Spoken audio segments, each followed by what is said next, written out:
My number one competition is me. It's always you versus you. You have to work hard. Everybody in this room knows if it's worth something to you, you got to put in the effort. And I always like to say it's the work we put in when nobody's watching that really matters. You versus you. You got to be the one to get up every morning, be disciplined, put in the consistent daily hard work, because that gains success. I need you to give you your best. Come on, I'm pleading with you. Look, I'm gonna say it one more time. I need you to give you your all. I didn't say your kids. I didn't say your spouse. I didn't say your best friend. I need you for the next 30 days to give you every single thing you got. What I have found is that when you take that kind of action, that kind of step of following your gut and your intuition, taking that step, whatever it is, the universe has a funny way of meeting you halfway.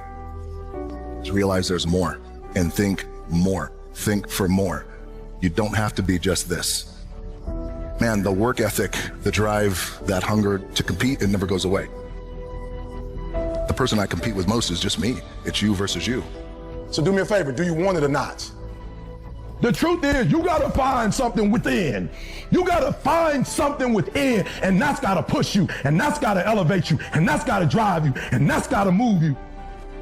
Have you ever looked at yourself in the mirror and said, I'm not getting up on time. I'm not going to work on time. I'm not putting in 120% when I'm at work. I let me down. You are a champion. Think like one. I value myself enough to give 120% or don't do it. The thing that has worked for me is to remember the hard times. I would remember that, and it allows me then to be present in the moment and understand, holy shit, the stuff I have around me right now, this is the shit that I dreamed of when I was a kid. I would love to tell you that on the road to success, everything is going to work out. It's not. It's going to be a dog fight. You want what it looks like, but you don't want what it feels like. It's hard. It's tough. The investment is worth it. For me, the drive just comes from wanting to do more. I've gotten really lucky and fortunate over the years to have accomplished what I've been able to accomplish, but again, the hunger doesn't go away. I like to say I got a full plate, but I could always make room for the stuff I love. When I wake up in the morning, I have got to be running towards the thing that I want to do and not walking towards it, not, I really don't feel like doing this, or what did I got to be running to it. And I realized that if I'm able to do that, get up in the morning and run to it, then I'm in that place of joy and happiness. Right? And so what I had to learn how to do was, I had to say, yo, when the lights go off, who is Eric? What am I working on? What's my North Star? What's important to me? What makes me happy? Because a lot of times you go down the road and, you know, there's the phrase, you have to walk by faith and not by sight. A lot of times you walk by faith, not sight nor experience, and you just don't know. And when you find out what your why is, and your why got to be deeper than you, when you find your why, you don't hit snooze no more. When you find your why, you find a way to make it happen.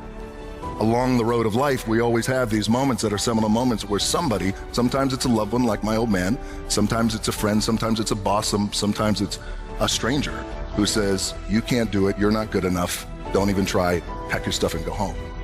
Like, get to a point that if nobody else gives you any likes, or nobody ever comments on your stuff, or nobody ever says you great, you're happy with what you do. Like, you love yourself and you happy and you do it for you.